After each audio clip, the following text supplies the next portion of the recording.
Ribosome ही पढ़ाना था ना, समझा? चलिए सुनते ध्यान से। राइबोसोम्स के बारे में क्या क्या पढ़े हो आप लोग बताइए। स्मॉलेस्ट सेल ऑर्गेनल के नाम बारे में सुना था, लार्जेस्ट नंबर में नाम सुना था, बोलिए। और यूनिवर्सल सेल ऑर्गेनल के नाम सुने थे।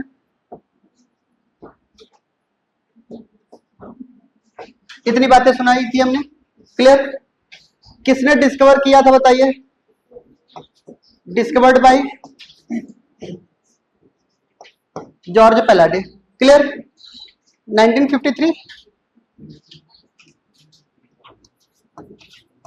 1953, क्लियर? फिर राइबोसोम्स के बारे में हमने ये बताया था कि जितने भी राइबोसोम्स होते हैं हमारे पास दो सब यूनिट से मिलकर के बने होते हैं, ठीक है? राइबोसोम्स के बारे में हमने क्या कहा था कि ये दो तरीके के राइबोसोम्स हमने सुने हैं। कौन कौन से बताइए? एक हमारे पास प्रोकैरियोटिक सेल्स और एक हमारे पास यूकैरियोटिक।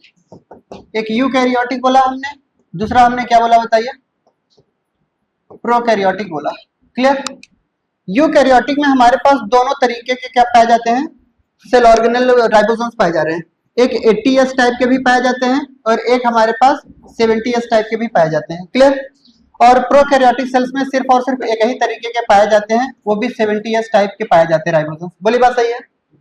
फिर हमने ये कहा था कि 80S राइबोसोम्स कहाँ कहाँ पाए जाते हैं हमारे पास, क्लियर? तो हमारे पास साइटोप्लाज्म के अंदर, किसके अंदर? साइटोप्लाज्म के अंदर जितने भी फ्रीली राइबोसोम्स होते हैं, कैसे राइबोसोम्स बताइए? फ्रीली राइबोसोम्स होते हैं, उनको हम क्या बोलते हैं? 80S ribosomes, clear? इवन यहाँ तक कि 80S राइबोसोम्स एक जगह और हमें नजर आती हैं, कहाँ पे नजर आती है बताइए? RER के पास, क्लियर? RER के पास भी किस टाइप का राइबोसोम्स पाया जाता है बताइए? 80S। यानी ये किस तरीके का हुआ? मेम्ब्रेन बाउंड हुआ कि नहीं हुआ? ये मेम्ब्रेन बाउंड सेल ऑर्गेनल है, मेम्ब्रेन बाउंड राइबोसोम्स है, क्लियर? फिर उसके बाद हमने ये कहा कि 70S राइबोसोम्स कहाँ कहाँ पाए जाएंगे? तो ये ऑर्गेनेलर राइबोसोम्स कहलाते हैं। कैसे राइबोसोम्स कहलाते हैं बताइए?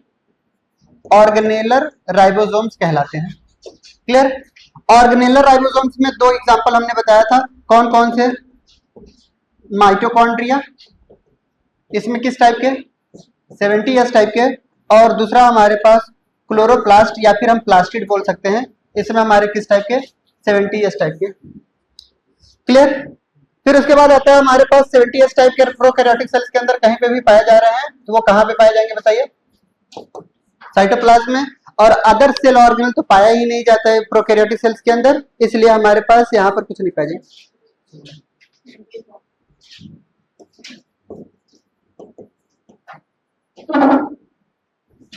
क्लियर? इतनी जगह हमारे पास 70S टाइप के पाए जाते हैं। क्या यहां तक पढ़ाया था हमने? अरे बोलिए, आगे कुछ बताया है? आगे कुछ नहीं? चलिए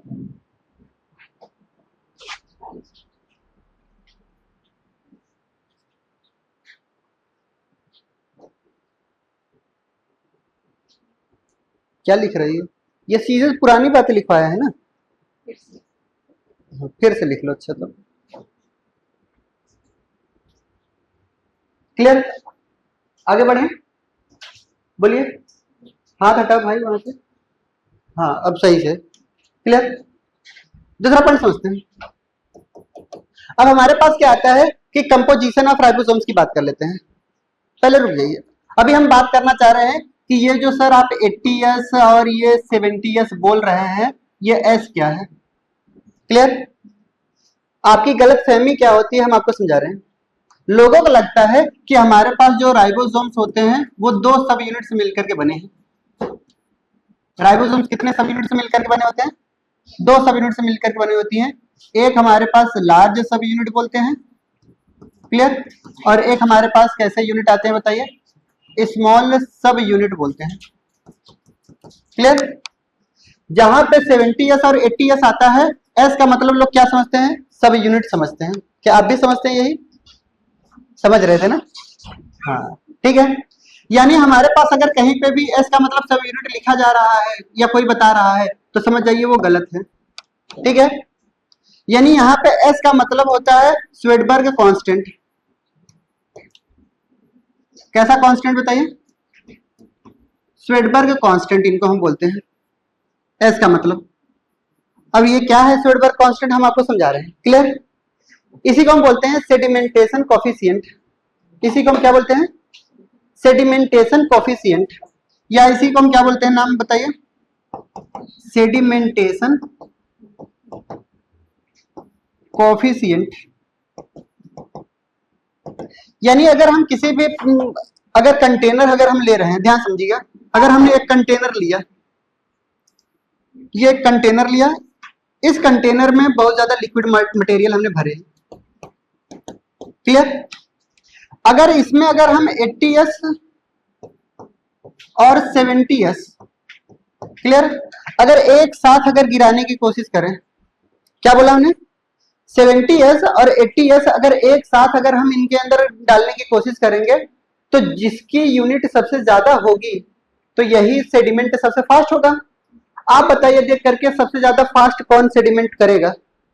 यानी जितने स्पीड से ये 80s यहाँ पे आ जाएगी, क्या उतने ही स्पीड से 70s आएगा? बोलिए नहीं। यानी यही हमारे पास क्या करता है, ये इनडायरेक्टली मेजर कर रही है क्या? Density of particle. यानी ये जो सेडिमेंटेशन कोफिशिएंट होता है, ये इसका वेरी वेरी इंपॉर्टेंट हमारे पास पहला क्वेश्चन पूछा जाता है, ये क्या मेजर करता है? क्लियर? ये इनडायरेक्ट मेजर कर रही है, जो लिख रहा हूं वैसे ही लिखना है। ये क्या मेजर कर रही है बताइए? Indirect measured the density of particle, या राइबोसोम्स के जो पार्टिकल हैं उनकी डेंसिटी को ये मेजर करता है। क्लियर? क्या मेजर कर रहा है?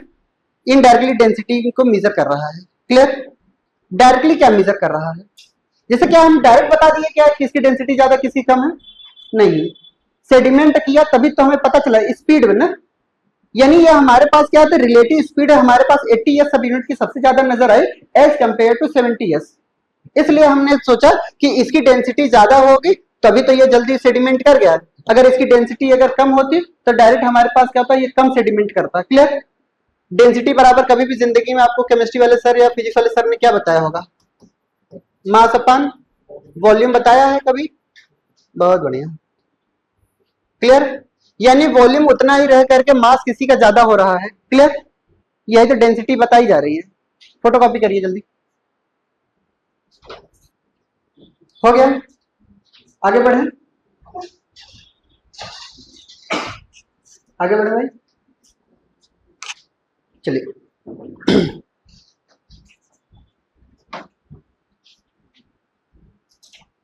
दोनों सब यूनिट की बात कर लेते हैं। ठीक है, इधर देखिएगा, हमने ये कहा कि अगर ये हमारे पास राइबोसोम्स हैं, पहले किस राइबोसोम्स की बात करें? 80s राइबोसोम्स की बात करें। क्लियर? 80s राइबोसोम्स में हमारे पास दो सब यूनिट आएंगी। एक हमारे पास कैसे स्मॉल सब यूनिट आएंगे, क्लियर, और एक हमारे पास कैसे लार्ज सब यूनिट आएंगे। स्मॉल सब यूनिट में हमारे पास 30s आते हैं, अच्छा 80s बता रहे हैं, तो ये 40s आएंगे, और ये यहाँ पे हमारे पास कैसे आएंगे 60s। क्लियर? अब ध्यान से सुनते हैं, हमारे पास लार्ज सब यूनिट है, ये हमारे पास क्या है लार्ज सब यूनिट है, और ये हमारे पास क्या है स्मॉल सब यूनिट है। क्लियर? स्मॉल सब यूनिट और लार्ज सब यूनिट में हर तरीके के, अगर हम केमिकल कंपोजिशन की अगर हम बात करते हैं, किसकी बात करते हैं, एक हल्का सा हम आपको पॉइंट बता दे रहे हैं। अगर हम कंपोजिशन की बात करें, सबसे पहले इसी को समझ लेते हैं। ठीक है, कंपोजिशन ऑफ राइबोसोम्स, सबसे पहले हेडिंग यही डालेंगे हम। क्लियर? इसको लास्ट में हम समझाते हैं। अगर हम किसी भी राइबोसोम्स की बात करेंगे तो हमारे पास कुछ चीजें क्या होती हैं, इनके पास सिर्फ और सिर्फ आरएनए पाए जाते हैं, ठीक है, और प्रोटीन पाई जाती है, यानी किसी भी तरीके का डीएनए मटेरियल इनके पास नहीं होती। क्लियर? यानी हमारे पास क्या है कि इनके पास क्या क्या पाई जाती है, तो यहाँ पे क्या बताया जाएगा, डीएनए, पहला पॉइंट लिखेंगे, पहले हेडिंग ही डाल लेते हैं। ठीक है, डीएनए हेडिंग डालते हैं, chemical composition of ribosomes. Chemical composition of ribosomes, समझा है? अब सुन देखिए, केमिकल कंपोजिशन में हमारे पास डीएनए एंड लिपिड, ठीक है।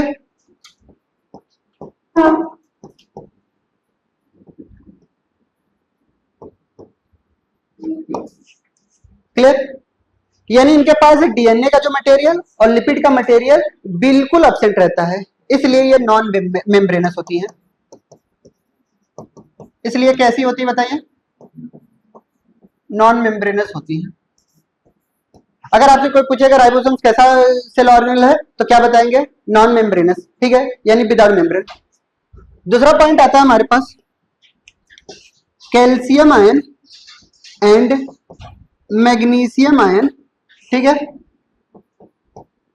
Present in traces amount.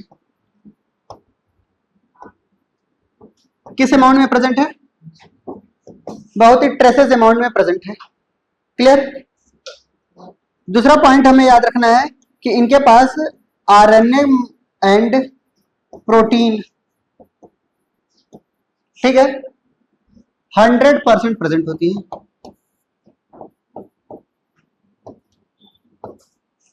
कैसे प्रेजेंट होती है? पूरा का पूरा 100% क्या प्रेजेंट होगा?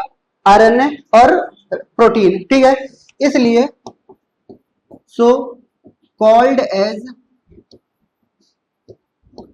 आरएनपी पार्टिकल, इसलिए इनको हम क्या बोलते हैं? RNP particle. क्लियर? जल्दी करिए, हो गया? अब सुनते ध्यान से। आरएनपी पार्टिकल अगर ना समझ में आए तो राइबो न्यूक्लियो प्रोटीन पार्टिकल लिख सकते हैं, ठीक है। क्या लिख सकते हैं? आरएनपी का मतलब ribo nucleo protein particle. Clear? समझ आई बात? नेक्स्ट पॉइंट समझते हैं। राइबोसोम्स के अंदर दो तरीके की राइबोसोम्स के अंदर दो तरीके की प्रोटीन पाई जाती है। Has two type of enzymes या प्रोटीन लिख सकते हैं। कितने तरीके के एंजाइम्स पाई जा रही है बताइए? दो तरीके की एंजाइम्स पाई जाती है। क्लियर? एक एंजाइम्स ऐसे जो हमारे पास स्ट्रक्चरल प्रोटीन कहलाती है। कैसी प्रोटीन कहलाती है? स्ट्रक्चरल प्रोटीन कहलाती है या स्ट्रक्चरल एंजाइम्स, ठीक है। दूसरा हमारे पास आता है फंक्शनल प्रोटीन।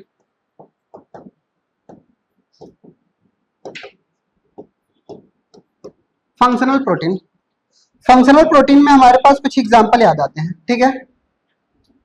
इनके एग्जांपल में हमारे पास आएंगे peptidyl,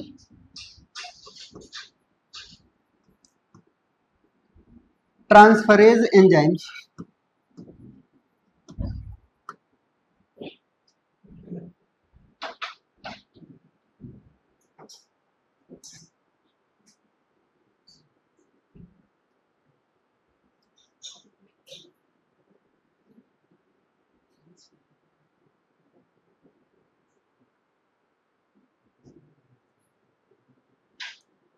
clear?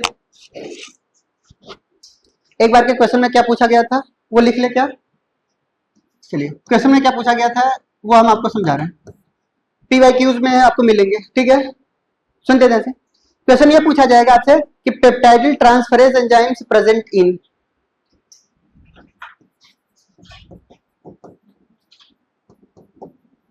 Peptidyl transferase enzymes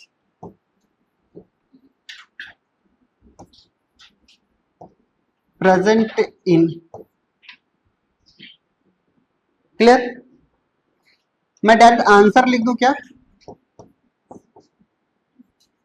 large sub unit of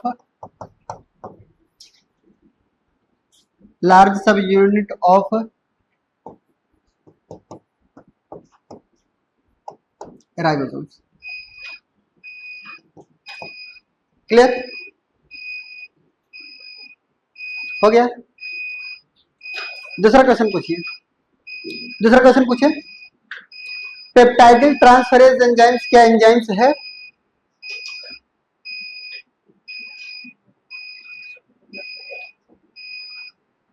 चल लिख लेते हैं ना क्वेश्चन में।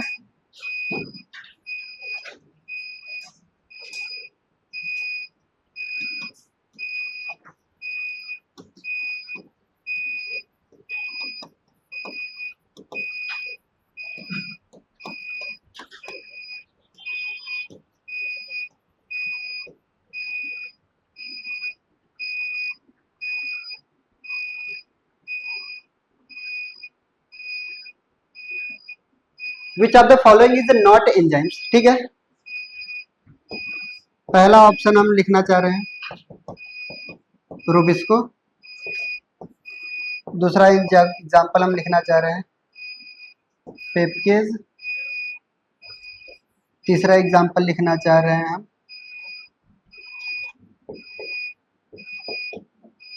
पेप्टाइडिल ट्रांसफरेज, चौथा एग्जाम्पल हम लिखना चाह रहे हैं ऑप्शन में ऑल ऑफ दीज।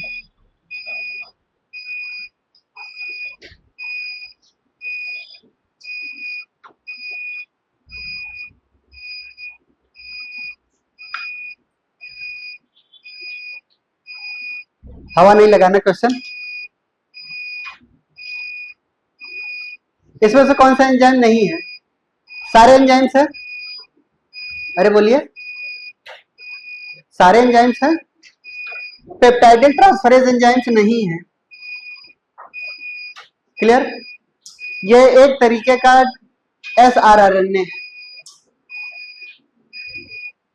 यह एक तरीके का राइबोसोमल आरएनए है। आरएनए है विच एक्ट एज किसकी तरह? एंजाइम्स। यानी आरएनए भी किसकी तरह काम करते हैं? एंजाइम्स की तरह। इसलिए सो कॉल्ड एज राइबोजाइम। नाम सुना है जिंदगी में? ठीक है, यह एक तरीके का क्या है बताइए? राइबोजाइम है। क्लियर? राइबोजाइम किसे कहते हैं? जब कोई भी आरएनए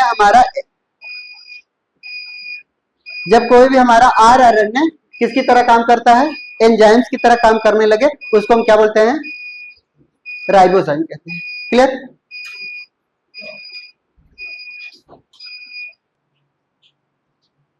अभी आएगा, ठीक है, अभी परेशान मत हो, आगे बढ़ जाए। बोलो, चलिए सुन देते हैं।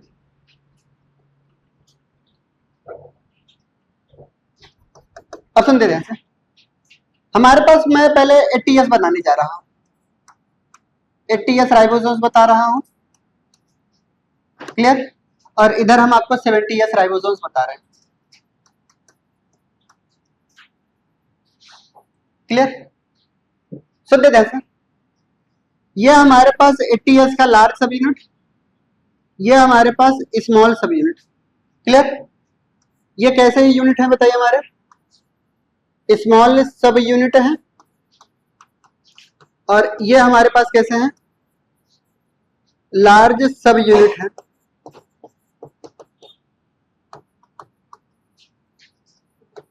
क्लियर? याद रखना बहुत अच्छे से। ये हमारे पास लार्ज सब यूनिट, ये हमारे पास स्मॉल सब यूनिट। क्लियर? सेम यही बात हमारे पास, ये हमारे पास कैसे हैं? लार्ज सब यूनिट, और ये हमारे पास स्मॉल सब यूनिट है। ये हमारे पास स्मॉल सब यूनिट, यहां पे हमारे पास स्मॉल सब यूनिट, और ये हमारे पास लार्ज सब यूनिट। क्लियर? जितने भी सब यूनिट होते हैं, हमने बताया था कि राइबोसोम्स के अंदर क्या क्या पाई जाती हैं। अभी ताजा ताजा पढ़ाया मालिक, आरएनए एंड प्रोटीन। ठीक है, आरएनए हमारे पास आरएनए बेसिकली पाए जाते हैं राइबोसोम्स के अंदर। कि कौन से आरएनए पाए जाते हैं? आर का मतलब क्या समझेंगे? आर का मतलब राइबोसोमल आरएनए। क्लियर? अगर हम आपसे बोल रहे हैं कि यहां पर स्मॉल सब यूनिट है, ठीक है, और वो 80s राइबोसोम्स कौन से सेल्स के पास, किसके पास पाया जाएगा? प्रोकैरियोटिक सेल्स या यूकैरियोटिक सेल्स? बोलिए। यूकैरियोटिक के पास, तो यहां पे हमारे पास ये यूकैरियोटिक सेल है। क्लियर? 70s राइबोसोम्स कहां पाए जाएंगे बताइए हमारे पास? प्रोकैरियोटिक सेल्स के पास पाए जाएंगे। और कहां पाए जाएंगे? माइटोकॉन्ड्रिया के पास पाए जाएंगे। और कहां पाए जाएंगे? प्लास्टिड के अंदर पाए जाएंगे। क्लियर? अगर हम बात करते हैं कि स्मॉल सब यूनिट अगर 80s है तो उनके स्मॉल सब यूनिट में आरआरएनए पाए जाएंगे। और ये जो आरआरएनए है ये किस टाइप का आरएनए होगा? क्लियर? ये हमारे पास क्या होंगे? 18s टाइप के होंगे। कौन से टाइप के? 18s आरआरएनए होंगे। पूरा एस आरआरएनए नहीं लिखेंगे, ठीक है? दूसरा पॉइंट हमारे पास आता है कि 5s आरआरएनए, कौन से आरआरएनए? 5s आरआरएनए दोनों में कॉमन होते हैं। याद करने का तरीका ट्रिक बता रहा हूं। 5s आरआरएनए दोनों में क्या होते हैं बताइए? कॉमन। 5s आरआरएनए दोनों में कॉमन होते हैं, चाहे वो प्रोकैरियोट हो चाहे वो यूकैरियोट हो। क्लियर? डिफरेंस क्या होता है कि जिसके सब यूनिट में हमेशा अक्सर 8 आ जाए, यानी ये 8 है, ठीक है, तो यूकैरियोटिक सेल्स के अंदर मैक्सिमम सब 8 ही आएंगे, जैसे 18 आ गया, ठीक है। दूसरा आएगा हमारे पास 5.8s आरआरएनए। क्लियर? फिर उसके बाद आता है हमारे पास 28s आरआरएनए।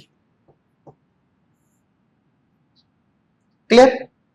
ये सब आरआरएनए जो हमारे पास बताए गए, ये सब के सब कितने टाइप के आरआरएनए नजर आए इनके पास? 4 टाइप के। यानी यूकैरियोटिक सेल्स के अंदर 4 टाइप ऑफ आरआरएनए मौजूद होते हैं। क्लियर? अभी लिखना नहीं है, ठीक है, अभी सुनना ध्यान से। फिर दूसरा पॉइंट आता है हमारे पास, अब 70s राइबोसोम्स कहां कहां पाए जाते हैं? प्रोकैरियोटिक सेल्स के अंदर, माइटोकॉन्ड्रिया, प्लास्टिड के अंदर पाए जा रहे हैं। क्लियर? हमने ये कहा कि 5s दोनों में कॉमन थे। अब बात आती है कि स्मॉल सब यूनिट में यहां पर 16s आरआरएनए पाए जाएंगे। क्लियर? समझ बात? और इनमें एक और टाइप के पाए जाते हैं, इनको हम बोलते हैं 23s आरआरएनए। कहीं पे 8 नजर आए? नहीं। यानी 80s आरआरएनए में अक्सर आप देखोगे 5 को छोड़ करके वो तो सब में कॉमन है। क्लियर? बाकी इन सब में क्या है कि इनमें कितने टाइप के आरआरएनए नजर आए बताइए? 3 टाइप के पाए गए ऑफ आरआरएनए नजर आए। क्लियर? अभी मन नहीं भरा हमारा, और कुछ सुनते हैं। चलिए इससे सुनते हैं। हमने ये कहा कि हमारे पास दोनों सब यूनिट को जोड़ने के लिए, क्या बोला? दोनों सब यूनिट को जोड़ने के लिए मुझे मैग्नीशियम आयन की जरूरत पड़ती है। किसकी जरूरत पड़ती है? मैग्नीशियम आयन की जरूरत पड़ती है। यानी for the assembling of small सब unit and large sub unit, ठीक है, we require magnesium ion require हो रही है इनको जोड़ने के लिए, ठीक है, इनको इन सबको जोड़ने के लिए, ठीक है। और जो मैग्नीशियम आयन का जो कंसंट्रेशन होता है, क्लियर, मैग्नीशियम आयन का जो कंसंट्रेशन होता है वो 0.001 मोलल होता है, मोल होता है। कितना? 0.001 मोल, ठीक है। ये तब जाकर के, ये अगर इतना मैग्नीशियम अगर मिला इनको, तब जाकर के ये दोनों सब यूनिट जुड़ती है, ठीक है। तब जाकर के ये दोनों सब यूनिट क्या हो रही हैं? जुड़ रही है, स्मॉल सब यूनिट से लार्ज सब यूनिट जुड़ रही हैं। और कौन जोड़ रहा है बताइए हमारे पास?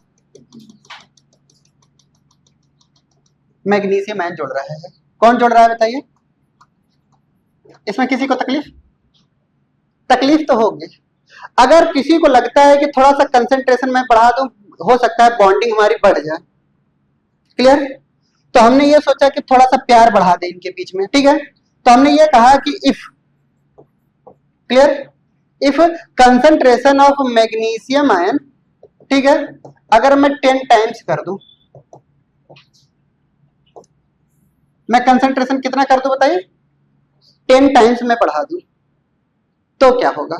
ठीक है, तब जाकर के हमारे पास ये जो स्मॉल सब यूनिट लार्ज सब यूनिट की बात कर रहे हैं आप, क्लियर? ये जो स्मॉल सब यूनिट लार्ज सब यूनिट की बात कर रहे हैं, ये स्मॉल सब यूनिट है, ये हमारे पास लार्ज सब यूनिट है, ये स्मॉल सब यूनिट है, ये लार्ज सब यूनिट है, ठीक है? ये बॉन्ड ऐसा बन जाएगा और मैग्नीशियम आयन बीच बीच में यहाँ पे आकर के चिपक जाएंगे, बीच बीच में यहाँ भी चिपक जाएंगे, दे विल फॉर्म, नाम सुना है डाइमर? अरे सुना ही होगा, केमिस्ट्री में पूछेंगे नहीं, सुना है कि नहीं ये बता दो बस, कसम से नहीं पूछेंगे, बस सुने हो अब बता दो, सुने हो? उसको डर लग रहा है मैं पूछ लूंगा, नहीं पूछूंगा, ठीक है? डाइमर बना लेते हैं, क्लियर? और ये सब दोनों यूनिट मिल करके ये 120 सब यूनिट हो जाती है, ठीक है? 80 की जगह कितने हो गए? 120 सब यूनिट हो गए। समझ में आई बात? समझ रहे मेरी बात? दूसरा पॉइंट, सेम यही बात मैं यहां के लिए करूं, दोनों सब यूनिट को जोड़ने के लिए मुझे किसकी जरूरत पड़ी बताइए?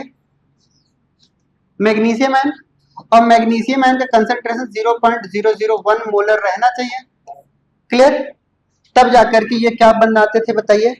तब जाकर के ये क्या बनाते थे? स्मॉल सब यूनिट लार्ज सब यूनिट से जुड़ रहे थे, और ये जुड़ने के बाद यहां पर, क्लियर, ये मैग्नीशियम आयन जुड़ गया, क्लियर? हमने ये कहा कि दूसरे कंडीशन में यहां पे फिर हमने क्या बनाया, इफ यहां पे मैग्नीशियम आयन का कंसंट्रेशन मैं फिर बढ़ाने जा रहा हूं, कितना टाइम्स बताइए? 10 टाइम्स में फिर बढ़ाने जा रहा हूं, क्लियर? फिर से बढ़ाऊंगा तो क्या बनेगा बताइए? ये स्मॉल लार्ज सब यूनिट, ये स्मॉल सब यूनिट, ये स्मॉल सब यूनिट, और ये large sub unit, clear? Magnesium ion यहाँ पे हमारे पास क्या होंगे बताइए? यहाँ पे बॉन्ड बना रहे हैं, यहाँ पे बॉन्ड बना रहे हैं, क्लियर? यहाँ पे बॉन्ड, यहाँ पे बॉन्ड, क्लियर? और यहाँ भी बॉन्ड बना ले रहे हैं मैग्नीशियम आयन, क्लियर? तो ये इन्होंने क्या बनाया मिल करके? डाइमर बना लिया, ये इनएक्टिव वर्क नहीं करते, ठीक है? और ये कितने यूनिट बना लेंगे? 100 सब यूनिट बना लेते हैं, सब यूनिट नहीं है ये, 100s है, ठीक है? स्वेडबर्ग कांस्टेंट है, क्लियर? ये इस तरीके के आपको याद रखने थे, क्लियर? कर लीजिए।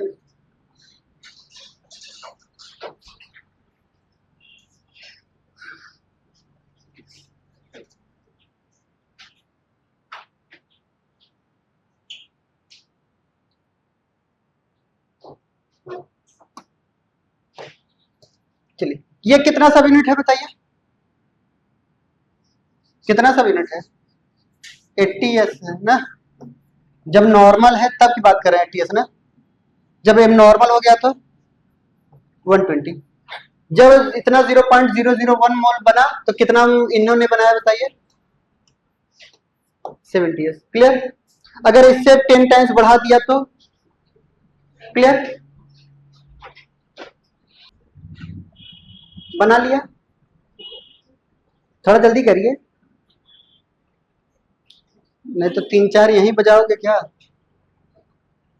आपका टेस्ट नहीं होगा संडे को ना, मेरा नहीं होगा, केवल और केवल केमिस्ट्री तैयार करके आइएगा, नहीं तो फिर बाद में हम अचानक बदनाम हो जाएंगे ना कि सर की वजह से मेरे केमिस्ट्री में नंबर कम आए, नहीं तो मैं पूरा का पूरा लाता।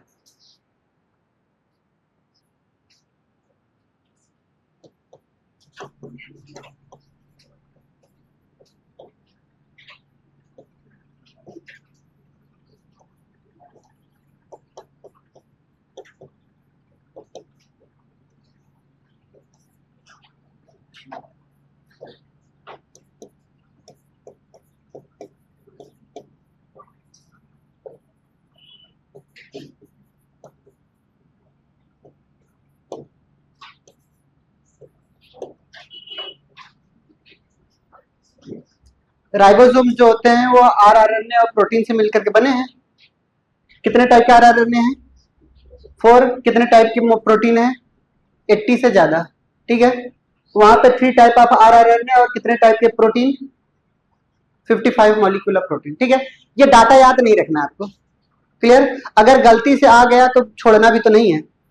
क्लियर? ये ऐसे पूछा नहीं जाएगा कितने टाइप के प्रोटीन, बस प्रोटीन होते हैं इतने याद रखना है। क्लियर? चलिए सुनते रहे, सुन लीजिए। अगर हम कंपोजिशन की बात करें of ribosomes according to NCERT अब चल रहे हैं। ठीक है, तो कितने टाइप के कौन कौन से कंपोजिशन है बताइए हमारे पास? आरआरएनए और कौन से? प्रोटीन। क्लियर? अगर हम आपसे बोलें कि ये 80S टाइप के आरआरएनए है, कितने टाइप के आरआरएनए है? 80S टाइप के आरआरएनए है। तो हमने ये बोला कि 80S टाइप के आरआरएनए है, तो कितने टाइप के आरआरएनए होंगे यहाँ पर बताइए? 4 टाइप्स के। क्लियर? और अगर यहाँ पे मैं बोलूं प्रोटीन, क्या बने हैं? प्रोटीन, तो कितना बताइए? More than 80 molecule of protein.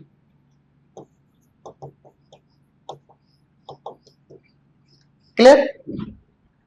इससे क्या पता चलता है? सुन दे ध्यान से। रिमार्क में हम ये क्वेश्चन में पूछा गया है, आपसे मैं बता रहा हूं। अगर कोई 80S टाइप के राइबोसोम्स बोले आपसे, ठीक है, तो समझ जाइए उसमें 60% हमारे पास प्रोटीन होते हैं और 40% आरआरएनए होते हैं। क्या बोला? 80S राइबोसोम्स के अंदर, 80S राइबोसोम्स के अंदर, क्लियर, 40% क्या पाए जाते हैं? आरआरएनए। ठीक है, और 60% हमारे पास क्या पाए जाते हैं?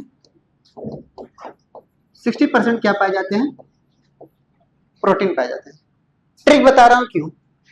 यूकैरियोटिक सेल्स के अंदर मैक्सिमम अमाउंट में हमें प्रोटीन बनाने की जरूरत होती है, मैक्सिमम डेवलपमेंट करना होता है, स्ट्रेंथ प्रोवाइड करनी होती है, इसलिए ज्यादा प्रोटीन की जरूरत होती है। क्लियर? इसलिए कुदरत ने इनको ज्यादा प्रोटीन दिया है। यदि अगर हम ये आपसे बोलें कि अगर 70S टाइप का कोई राइबोसोम्स है, कैसे राइबोसोम्स हैं बताइए? 70S राइबोसोम्स अगर हमारे यहाँ नजर आ रहे हैं, तो यहाँ पे आरआरएनए हमारे पास कितने टाइप के बताइए? 3 टाइप के। क्लियर? और उसके बाद प्रोटीन हमारे पास कितने? क्लियर? 55 मॉलिक्यूल। आपको ये बातें याद नहीं रखनी, आपको जो बातें मैं याद दिलाने के लिए कोशिश कर रहा हूँ रिमार्क डाल करके, वो याद रखिएगा। इसका जस्ट रिवर्स कर दीजिए रेशियो। क्या कर दीजिए? जस्ट रिवर्स रेशियो कर दीजिए। यानी यहां पर कितने परसेंट प्रोटीन पाई जाएंगे बताइए? आरआरएनए कितने? 60% आरआरएनए और 40% क्या पाए जाएंगे बताइए? प्रोटीन। रेशियो रिवर्स कर देना है बस। क्लियर? ये पूछा जा चुका है क्वेश्चन। क्लियर? ये क्वेश्चन आपसे पूछा जा चुका है। क्लियर? बस करो, रहने देना, इतना ज्यादा सब्र नहीं हो पाएगा। सुनते ध्यान से। अब हमारे पास क्या आता है कि ये 70S 80S सब कुछ हो गए हैं। एक पॉइंट आपको समझना है, एक पॉलीराइबोसोम्स होते हैं। क्लियर? या इसी को हम बोलते हैं पॉलीसोम्स। क्या बोलते हैं? पॉलीसोम्स। हम आपको समझा रहे हैं पॉलीराइबोसोम्स और पॉलीसोम्स क्या है। जब कभी भी एमआरएनए की चेन पर, ये किसी चेन है बताइए?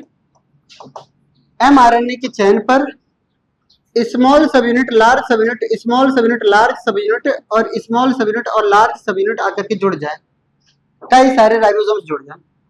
यानी हमने ये कहा कि हमारे पास जब कई सारे हमारे many ribosomes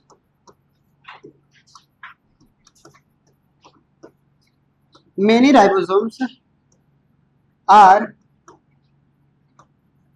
present on mRNA, ठीक है। तो क्या कहलाएगा ये? पॉलीसोम्स कहलाएगा, ठीक है। पॉली का मतलब मेनी, राइबोसोम्स का राइबोसोम्स किसके ऊपर? mRNA के ऊपर। अगर mRNA पर कई सारे अगर राइबोसोम्स हैं तो आगे चल करके किस में मदद करेगा? प्रोटीन सिंथेसिस में। यानी यही आगे चल करके क्या बनाएगा बताइए? विच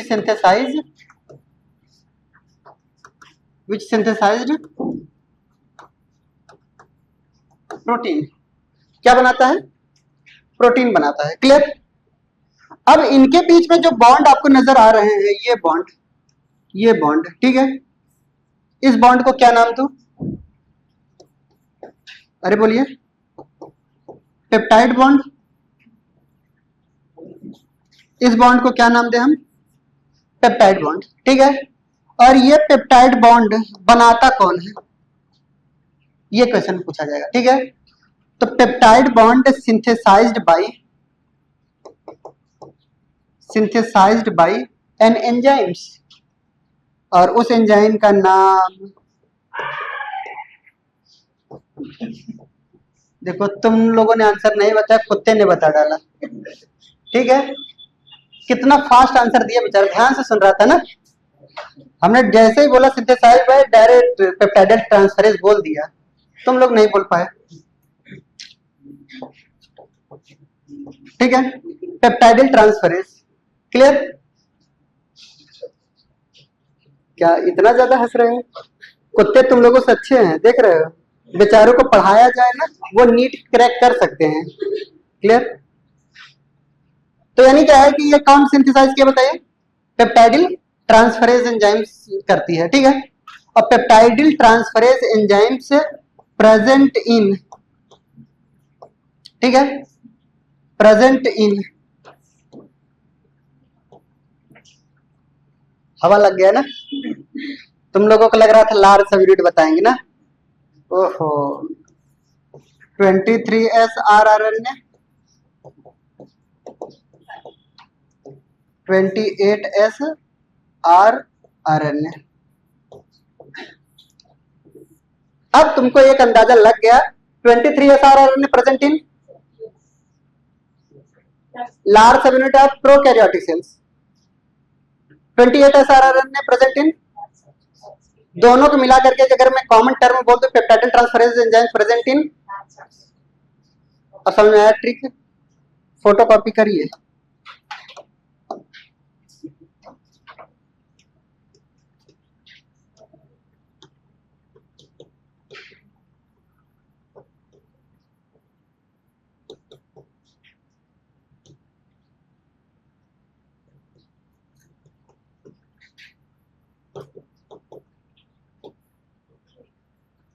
क्लियर?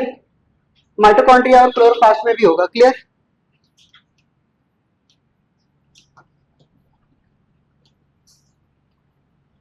यानी वो जो क्वेश्चन हमने पूछा था वो तो पुराना था। अब जो क्वेश्चन आपसे पूछा जाएगा कैसा पूछा जाएगा? अब कैसा पूछा जाएगा? इस तरीके का पूछा जाएगा, ठीक है। आने वाले समय से सावधान रहना है हमें। क्लियर? चले आगे बढ़ जाए।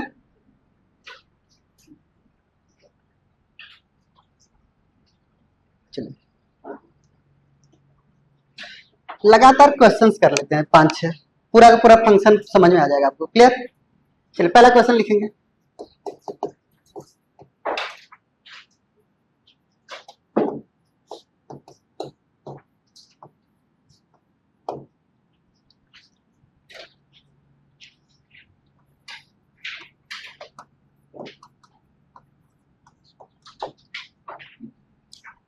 अगर मैग्नीशियम आयन का कंसंट्रेशन अगर लो है,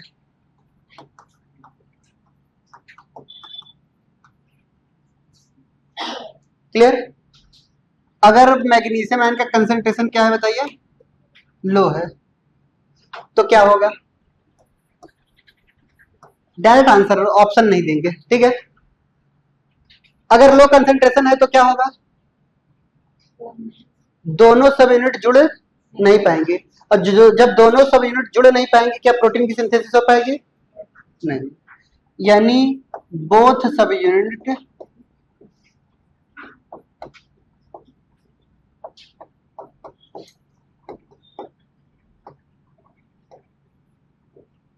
ठीक है। तो क्या होगा, तो क्या होगा बताइए, तो क्या होगा, राइबोसोम्स फॉर्म, राइबोसोम्स फॉर्म क्या बनाएगी बताइए, फॉर्म डाइमर। ठीक है, ये भी प्रोटीन सिंथेसिस नहीं कराएगा, डाइमर भी किसी काम का नहीं होता। क्लियर, यानी कंसंट्रेशन कितना होना चाहिए अब तो पता चल गया ना, कितना होना चाहिए, इतना होना चाहिए। नेक्स्ट क्वेश्चन लिखेंगे,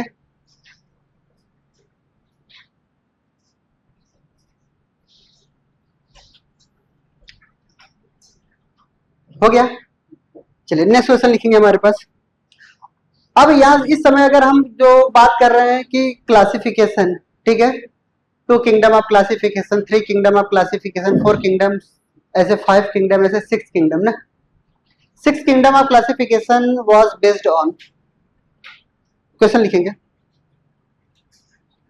ठीक है, लिखेंगे प्रोकैरियोटिक आर divided into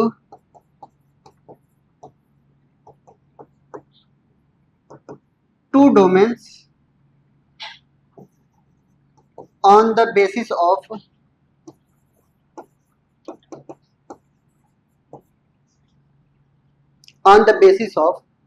चलिए टू डोमेन्स ऑफ लाइफ किसके बेसिस पे था, क्लियर है, हम आपको समझा रहे हैं।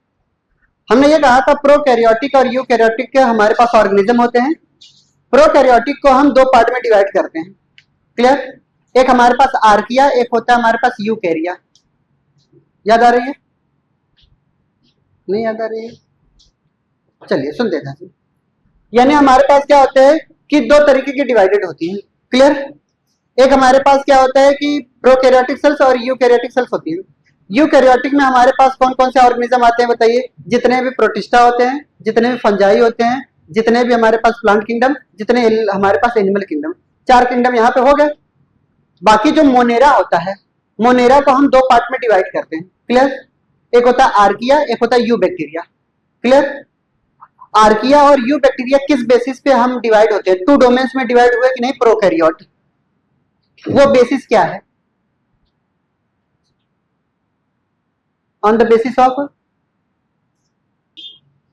जो टू डोमेन्स आपको बताया गया था वो 16s आरआरएनए के बेसिस पे, किसके बेसिस पे,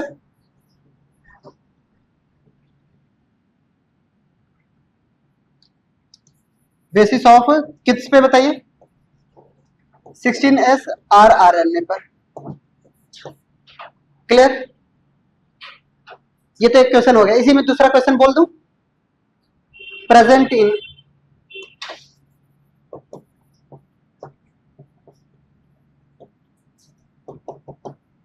इन ऑप्शन नंबर ए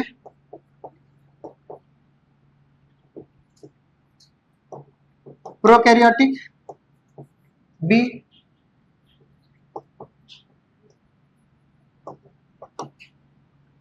क्या कह रही है, बाकी सब तो अंधे हैं ना, बारिश तो दिख ही नहीं रही इन लोगों को, तू बता रही है, गजब है भाई। बोथ नन, ठीक है, बारिश हो रही है, पता चल गया तुम लोगों को, हाँ सबको पता चल गया, ठीक है। बताइए आंसर इसका क्या होगा, इसका आंसर बोथ। राइबोसोम को ध्यान से देखो, पहले स्ट्रक्चर 16s आरआरएनए कहां पे था, जल्दी करिए, क्लियर।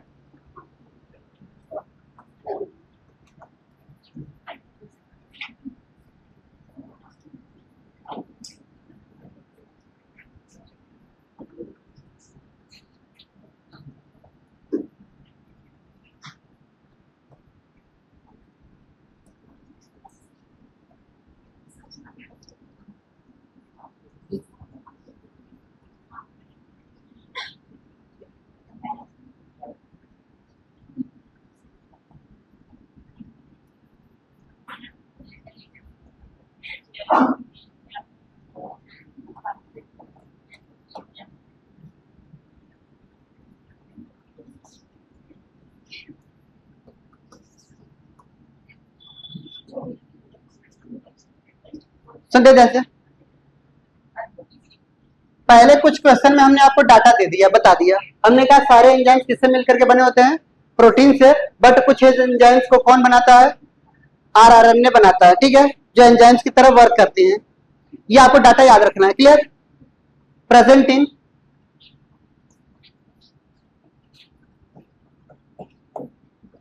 present in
सुनिए, जब ये क्वेश्चन पूछा गया था उसका आंसर बैक्टीरियल राइबोसोम्स माना गया था, ठीक है।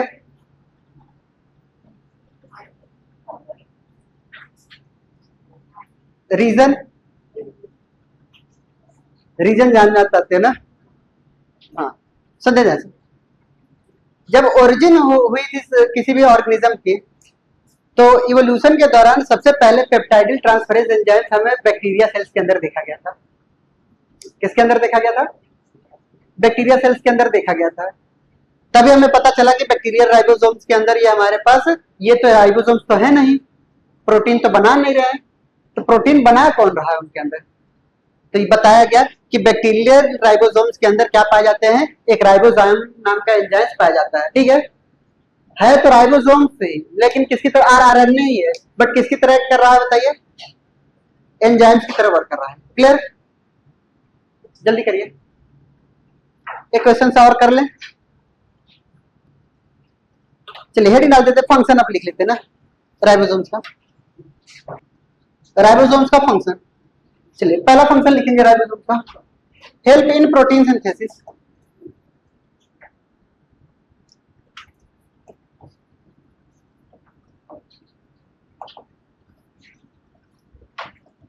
पहला फंक्शन क्या है बताइए, हेल्प इन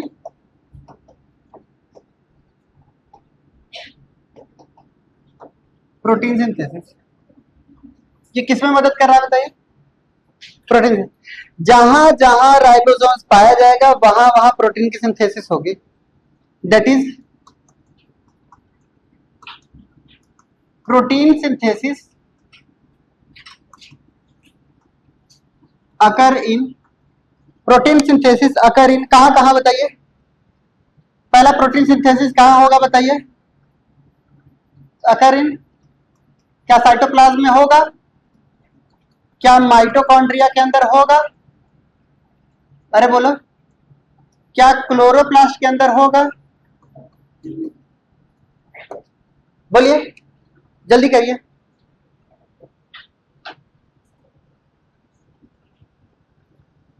और कहीं होने की संभावना है, कहां,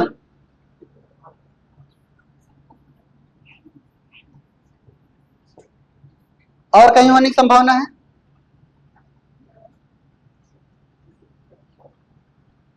एक जगह और लग रही है लेकिन बोलोगे नहीं तुम लोग, और कहां लग रही है,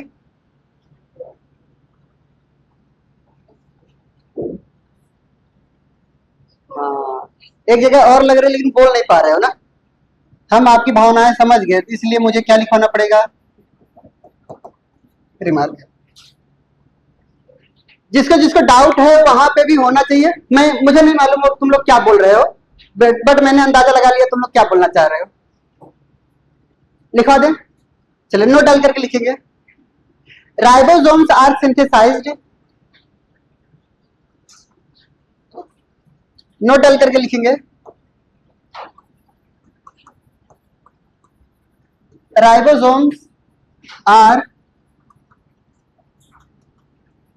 synthesized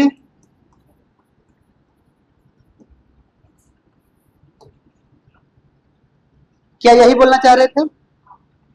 ध्यान से सुनो, राइबोसोम सिंथेसाइज हो रहा है, प्रोटीन नहीं।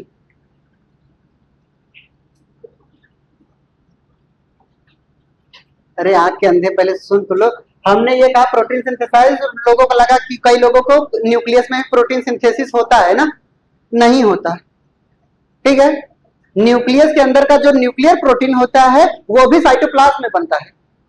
Clear? But complete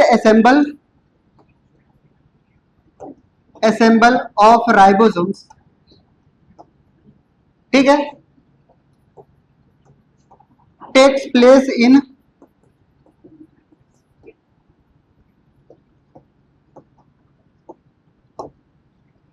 cytoplasm. That is nuclear protein भी कहां पे बनेगा बताइए? साइटोप्लाज्म। डायरेक्ट एक बार क्वेश्चन पूछा गया था, nuclear protein are synthesized in, direct लोग आंसर न्यूक्लियस मार करके चले आए थे। क्लियर? समझ आ रही बात? डायरेक्ट पूछा गया था। चलिए क्वेश्चन ही लिख लेते हैं ना वो। Nuclear protein are synthesized in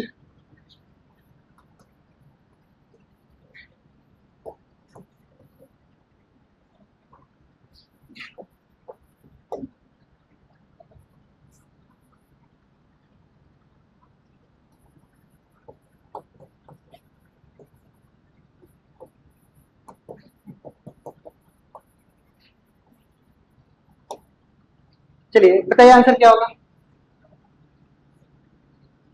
nuclear protein बनेगा कहां? न्यूक्लियस में नहीं बनेगा। नाम से तो पता चल रहा है ना, न्यूक्लियस में ही बनेगा। आंसर होगा हमारे पास साइटोप्लाज्म। ठीक है, यानी हमारे पास कंप्लीट असेंबल राइबोसोम्स का कहां हो रहा है? दैट इज लगा करके तब प्रोटीन सिंथेसिस कहां होगी? प्रोटीन सिंथेसिस कहां होगी बताइए?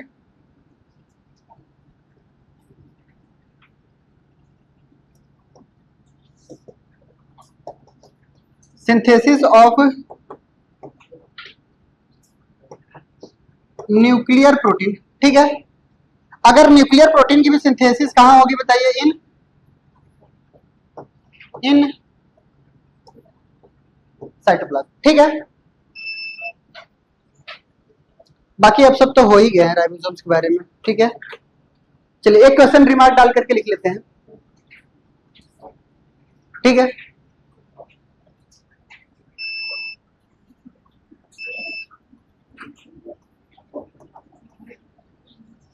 रिमार्क में लिखेंगे,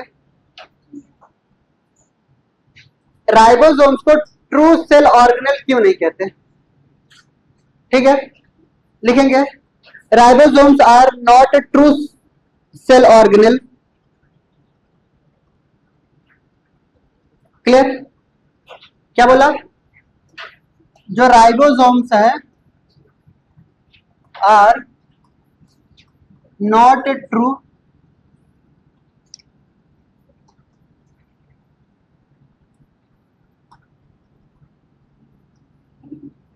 सेल ऑर्गेनेल। कोई रीजन बताए मुझे, रीजन बताइए।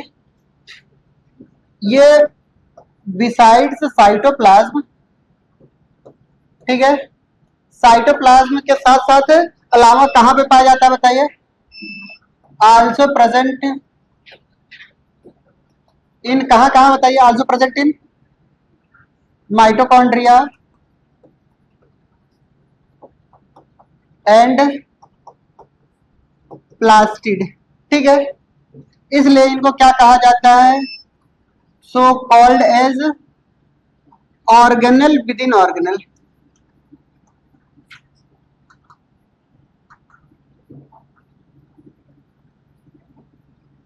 इसलिए इनको हम क्या नाम देते हैं बताइए, इसलिए इनका क्या नाम है, ऑर्गेनल विद इन ऑर्गेनल बोलते हैं, ठीक है। अच्छा, सेल विद इन सेल किसे कहते थे, बहुत बढ़िया, क्लियर हो गया। चलिए हेडिंग आते हैं, साइटोस्केलेटन।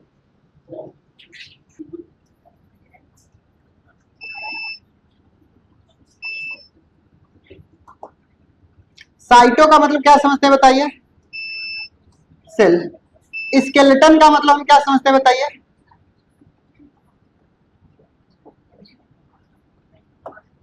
ठीक है। जैसे हमारी बॉडी को कोई ना कोई एक फ्रेमवर्क बना रहा है ना, यानी हमारे पास हड्डी पाई जा रही है, तभी तो हमारा एक स्ट्रक्चर ऐसा है। हमारे बॉडी से अगर हड्डी को हटा दिया जाए तो कैसे लगेगा, ऐसे से क्या करेगा, ठीक है। अगर हमारी बॉडी से अगर हड्डी को निकाल दिया जाए तो गोल मटोल से ऐसे हो जाएंगे, जमीन पे पड़े रहेंगे ना। सेम ये तो इमेजिन करने लगे क्या, ठीक है। सुन दे जाए, अगर हमारे बॉडी से हड्डी को हटा दिया जा रहा है तो हमारा फ्रेमवर्क बिगड़ जा रहा है ना। सेम यही बात क्या होता है कि हर एक स्पीसीज का, हर एक ऑर्गेनिज्म का, हर एक टाइप का खुद का एक स्पेशल सेल्स होता है, और उस हर एक सेल्स का स्ट्रक्चर अलग अलग होता है, क्लियर। जब तक हमारे पास, एनसीईआरटी लाइन बोल रहे हैं, जब तक हमारे पास इलेक्ट्रॉन माइक्रोस्कोप की डिस्कवरी नहीं हुई थी तब तक हमें पता चलता था कि हमारे पास जितने भी साइटोस्केलेटन बताए जा रहे हैं, किसी भी सेल का जो स्ट्रक्चर है वो साइटोप्लाज्म और ऑर्गेनेल है, ठीक है। हमें यह पता चलता था कि हमारे पास जब माइक्रोस्कोप की डिस्कवरी नहीं हुई थी तो एक सेल हुआ करता था, और उनमें बताते थे लोग पूरा का पूरा एक मैट्रिक्स भरा रहता था, और इसी मैट्रिक्स के अंदर सारे के सारे सेल ऑर्गेनेल क्या है, इम्बेडेड है। क्या है बताइए, इम्बेडेड। यानी हमारे पास ये कब, इलेक्ट्रॉन माइक्रोस्कोप की डिस्कवरी से पहले की बात हो रही है, ठीक है। प्रीवियसली साइंटिस्ट क्या सोचते थे कि एक मैट्रिक्स के अंदर सारे के सारे सेल ऑर्गेनेल क्या है, ऐसे धसे हुए हैं, clear. But after the discovery of, या after the invention of electron microscope, अच्छा इन्वेंशन और डिस्कवरी में डिफरेंस है क्या, डिफरेंस है, क्या डिफरेंस है, इन्वेंशन और डिस्कवरी में क्या डिफरेंस है। हम आपको सिंपल से ट्रिक बता रहे हैं, इन्वेंशन और डिस्कवरी। अगर जो चीज पहले से मौजूद है और हमें दिखाई नहीं दिया अभी तक, ठीक है, जिसने पहले देखा उसको, वो डिस्कवरी है, क्लियर। जैसे हमारे पास कोलंबस, वास्को डिगामा, ठीक है, जब भारत की डिस्कवरी किए थे तो क्या पहले से भारत नहीं था, था ना। यानी कहने का मतलब क्या है, वो डिस्कवरी है। जब रॉबर्ट हुक ने अगर सेल की डिस्कवरी की थी, क्या उससे पहले सेल नहीं था, क्या था, तो वो डिस्कवरी है। बट इन्वेंशन का मतलब ये होता है कि जो चीजें हमने बनाई है, ठीक है, वो पहले से मौजूद नहीं थी, हमने खुद से तैयार की है, ठीक है, वो हमारे लिए इन्वेंशन है। जैसे इलेक्ट्रॉन माइक्रोस्कोप, उससे पहले किसी ने ना बनाई थी और ना किसी ने देखा था, वो इन्वेंशन है। यही डिफरेंस होता है इन्वेंशन और डिस्कवरी में, क्लियर। तो after the invention of electron microscope तब हमें पता चला कि ऐसी बात नहीं है कि सेल को अंदर से बहुत सारे साइटोस्केलेटन, यानी बहुत सारे फाइबर्स, प्रोटीन के फिलामेंट, कई छोटे छोटे प्रोटीन के फिलामेंट आकर के जुड़ते हैं और वो सेल को एक स्ट्रक्चर दे रहे हैं, शेप एंड साइज दे रहे हैं, ठीक है। तो हमारे पास क्या है कि इस साइटोस्केलेटन के बारे में थोड़ा सा एनसीईआरटी की लाइन लिख देते हैं ना, लिखेंगे। After the invention of electron microscope, रुकिए रुकिए रुकिए, स्टार्ट नहीं किया है, चलिए लिखेंगे। प्रीवियसली साइंटिस्ट, पुराने साइंटिस्ट, ठीक है, प्रीवियसली साइंटिस्ट बिलीव दैट, वो कुछ चीजों पे बिलीव करते थे, बिलीव दैट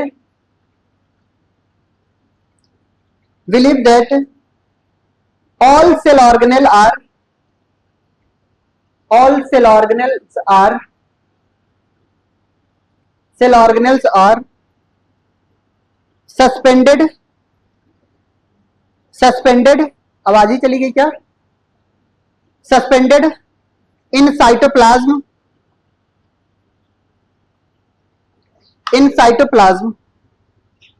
क्लियर? दूसरा पॉइंट लिखेंगे, after the invention of electron microscope, after the invention of electron microscope,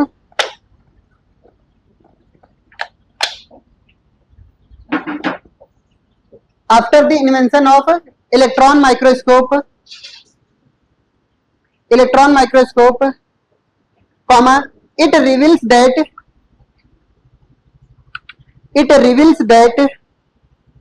a network of लिख ले बहन, काम नहीं आएगा कुछ। क्लियर? इट रिवील्स दैट, ठीक है, a network of protein tubule या tubule and fibre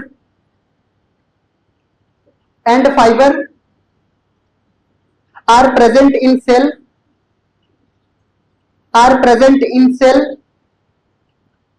which provide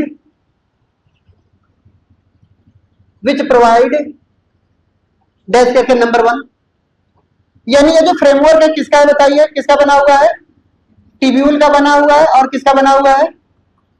fibre का बना हुआ है। ठीक है, विच प्रोवाइड, ठीक है, विच प्रोवाइड नंबर 1 पे लिखेंगे shape and size, shape and structure,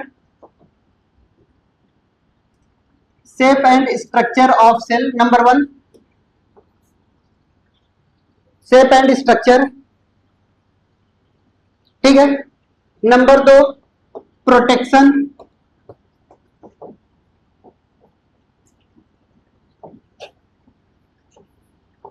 number 3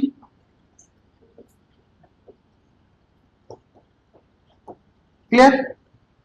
ये 3 चीजें प्रोवाइड करती है। कौन कौन सी बताइए? Shape and structure, protection and movement. ये तीनों हमारे लिए फंक्शन हो गई ना, बोली बात सही है? किसी भी साइटोस्केलेटन का जो मेन फंक्शन होता है वो क्या होता है बताइए? पहला सेल को क्या प्रोवाइड करना? Shape and structure. दूसरा क्या स्ट्रक्चर? प्रोटेक्शन। तीसरा बताइए मूवमेंट। ठीक है, यानी कोई भी सेल अगर मूवमेंट शो कर रही है तो किसकी वजह से? किसकी वजह से? साइटोस्केलेटन। मैं चल फिर पा रहा हूं किसकी वजह से?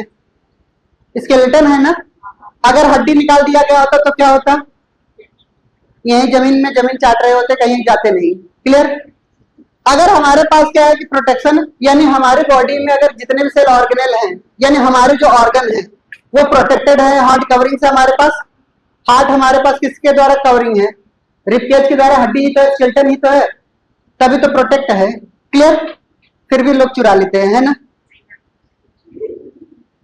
क्लियर? दूसरा पॉइंट आता है हमारे पास मूवमेंट। मूवमेंट की बात हो रही है तो ये प्रोवाइड करेगा कौन? यही लोग। ठीक है, बेसिकली हमें 3 तरीके के साइटोस्केलेटन पढ़ने हैं। कितने तरीके के? 3 हमारे पास साइटोस्केलेटन होते हैं। एक होता है माइक्रोट्यूब्यूल, एक होता है माइक्रोफिलामेंट, एक होता है इंटरमीडिएट फिलामेंट। क्लियर? हमने यहाँ पे क्या कहा? साइटोस्केलेटन हमारे पास, skeleton is made up of,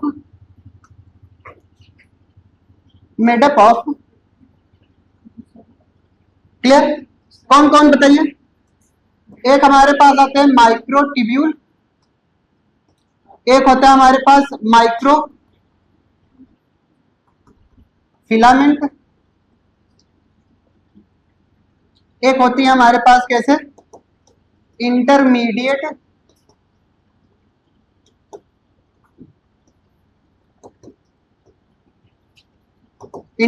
filament. ठीक है, जल्दी करिए थोड़ा। हो गया? ये एनसीईआरटी ने लिखा है। ठीक है, 2 मैं अपने मन से लिखवा दूं, 2 सिर्फ। एंडोप्लाज्मिक रेटिकुलम भी एक होता है हमारे पास spectrin protein. Clear? Spectrin protein क्या करता है हमारे पास? Provide shape of RBC,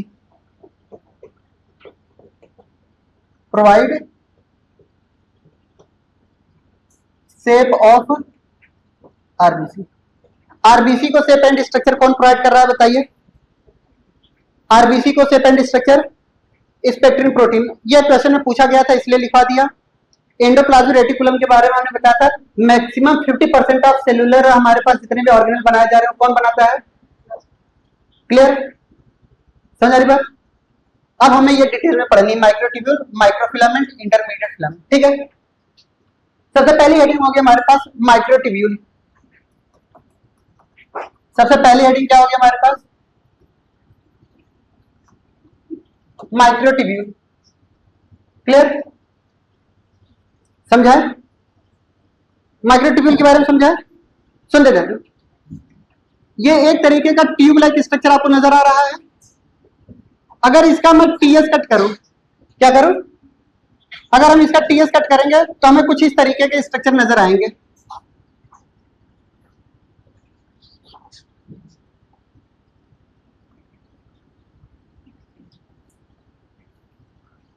clear, यानी ऐसे अगर स्ट्रक्चर को देखेंगे ध्यान से, यहाँ पे 13 प्रोटोफिलामेंट बने होते हैं। कितने फिलामेंट आपको नजर आएंगे बताइए? 13 प्रोटोफिलामेंट के बने होंगे ये। क्लियर, और ये हर एक फिलामेंट अंदर की तरफ से क्या होगा, कुछ इस तरीके के स्ट्रक्चर बनाएंगे। क्लियर, यानी सबसे पहला पॉइंट आता है ये किससे मिलकर के बना होता है? तो सबसे पहले ये कंपोज्ड ऑफ ट्यूब्यूल है, तो ट्यूबुलिन प्रोटीन से मिलकर के बना होगा।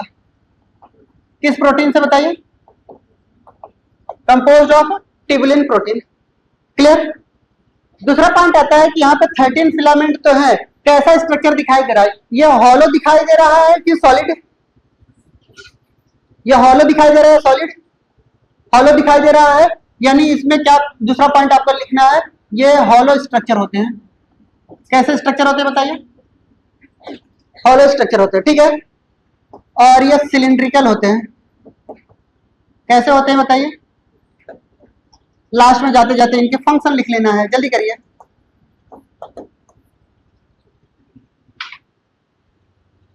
इनके डायमीटर के बारे में क्वेश्चन पूछा जाएगा, ठीक है। इनके जो डायमीटर होते हैं ध्यान समझिएगा, यहां से लेकर के यहां तक इनका जो होता है डायमीटर कहलाता है। क्लियर, इनका जो डायमीटर होता है वो 21 से लेकर के 25 नैनोमीटर तक होता है। अंडरलाइन किसको करेंगे? अंडरलाइन किसको करेंगे? 25 को लेकर के। क्लियर, यहां से यहां तक इनके डायमीटर है।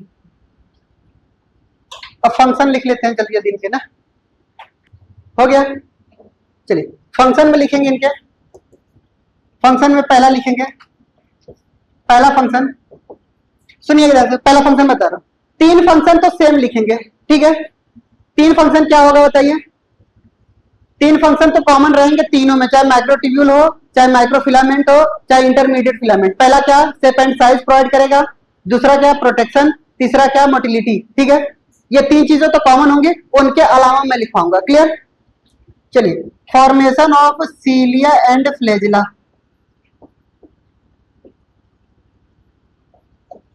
सीलिया एंड फ्लैजिला, ठीक है। दूसरा formation of spindle fibre,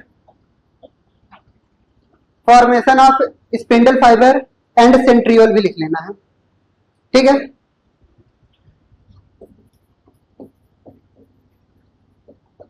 formation of, चलिए डुप्लीकेशन ऑफ सेंट्रियोल या माइक्रोट्यूब्यूल इन किस फेज में? सेल साइकिल के किस फेज में? सेंट्रियोल का डुप्लीकेशन G1 में, G2 में, S में, G0 में। कहा? G2 कहा? याद नहीं आ रहा है? कहा कहा कहा? एस फेज में। डीएनए का डुप्लीकेशन जेनेटिक मटेरियल का हो चाहे सेंट्रियोल का हो, ठीक है, यही पे। जल्दी करिए, चलिए सुनते हैं। दूसरा हेडिंग हमारे पास है microfilament.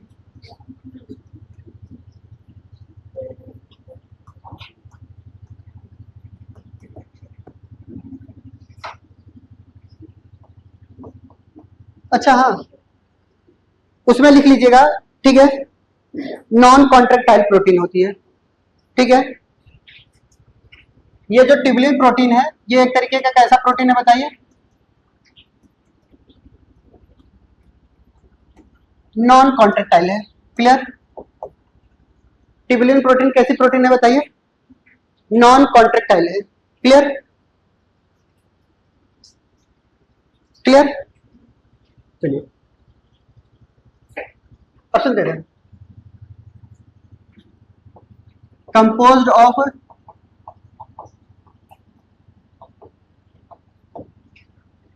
Of actin protein.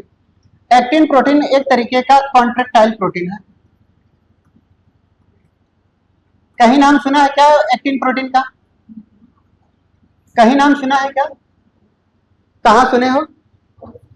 Muscles contraction में ना, बहुत बढ़िया। दूसरा पॉइंट लिखेंगे,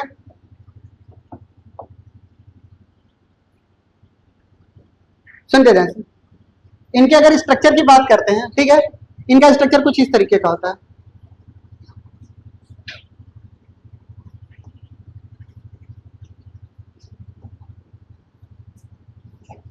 आपको क्या लगता है, ये हॉलो है या सॉलिड है? अंदर से पूरा भरा हुआ लग रहा है ना, यानी ये कैसा स्ट्रक्चर है बताइए? लीनियर है। और कैसा स्ट्रक्चर है? सॉलिड। चलिए, linear and solid structure, clear. कैसे स्ट्रक्चर है बताइए? लीनियर है और सॉलिड है। दूसरा पढ़ सकते हैं। इनके डायमीटर की बात कर लूं क्या मैं? बोलिए, इनके डायमीटर की बात कर लूं।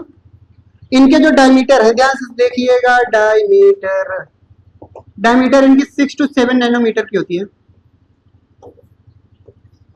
सबसे कम डायमीटर किसकी?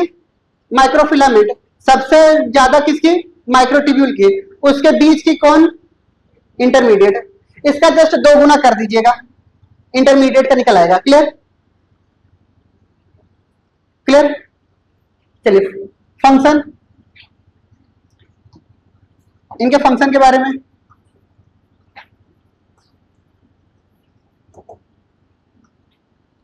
चलिए,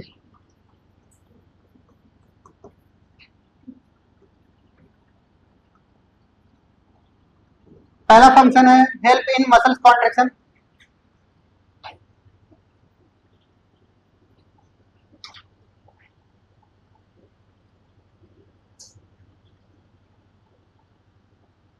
हो गया।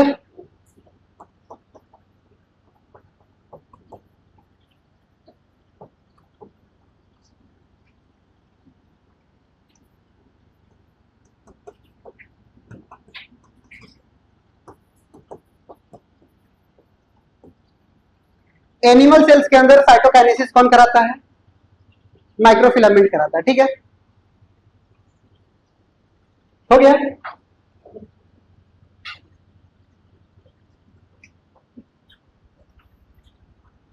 नेक्स्ट आता है हमारे पास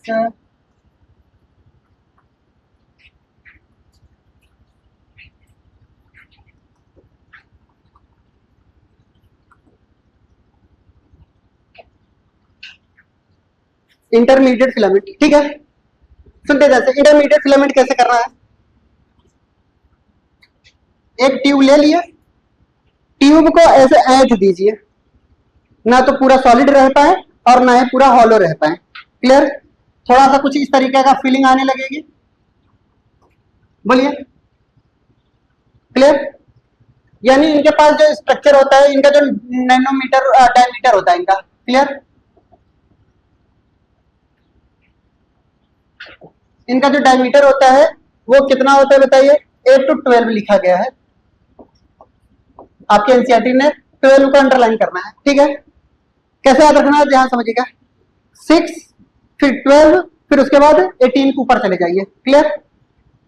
दूसरा पॉइंट आता है, ये किसके मिलकर के बनी होती है? कंपोज्ड ऑफ, आपके एनसीईआरटी ने क्या लिखा है? Composed of various protein. But मैं आपको साफ साफ बताना चाह रहा हूं, वेरियस प्रोटीन न लिख करके आप लिखेंगे लेमिन प्रोटीन। यह भी एक तरीके का कैसा प्रोटीन है, नॉन कॉन्ट्रेक्टाइल है।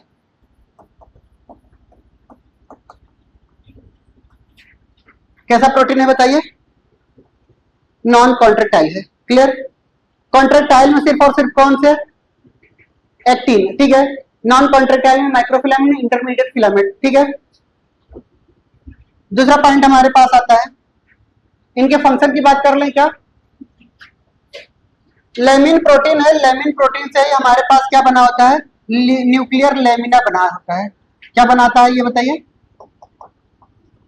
न्यूक्लियर लेमिना क्या है बताइए, शेप बताता है ऑफ न्यूक्लियस, ठीक है। जैसे इधर देखिएगा, कभी भी कुछ इस तरीके का न्यूक्लियस हमने पढ़ा था क्या, क्लियर। इनके अंदर कुछ इस तरीके के न्यूक्लियर लेमिना पाई जाती है।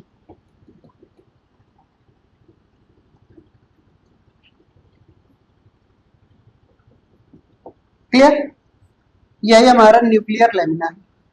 क्लियर। चलिए फंक्शन बताइए,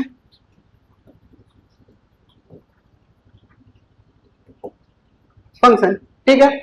पहला फंक्शन क्या बताइए, फॉर्मेशन ऑफ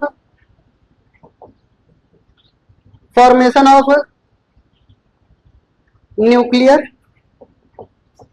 लेमिना, ठीक है। दूसरा फंक्शन बताइए, गिव्स परमानेंट फिक्सचर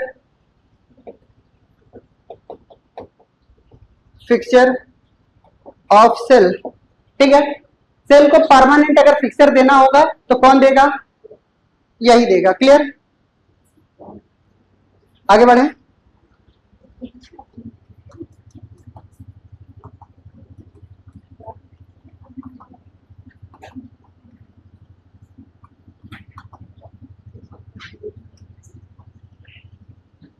कुछ कह रहे हो, कुछ कहना चाह रहे थे, चलो बाद में मत कहना सर आपने सुना नहीं ना। हाँ, ये हमारे पास सेल है, सेल के अंदर ये हमारे पास न्यूक्लियस है,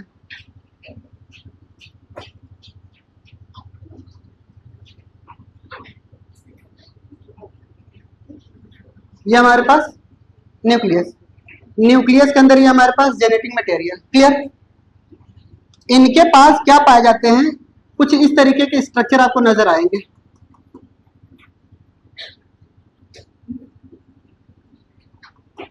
क्लियर। इस स्ट्रक्चर को,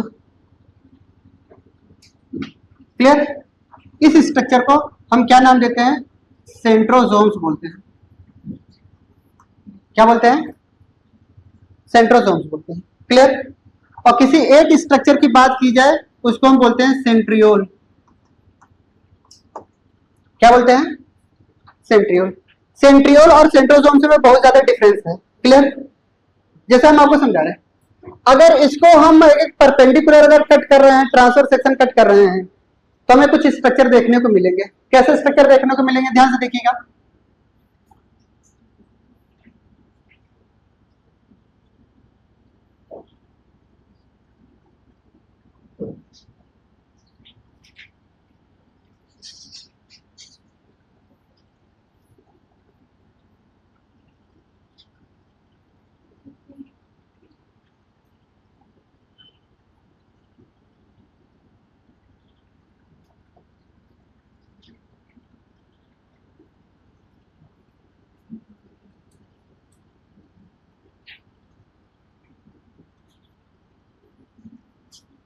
क्या ये एक दूसरे के 90 एंगल बना रहे हैं क्या,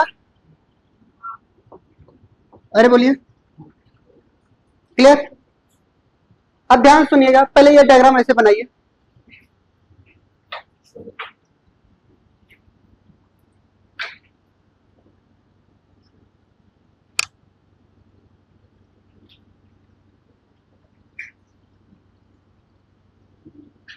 क्योंकि हम बना रहे तब आपको समझाते हैं।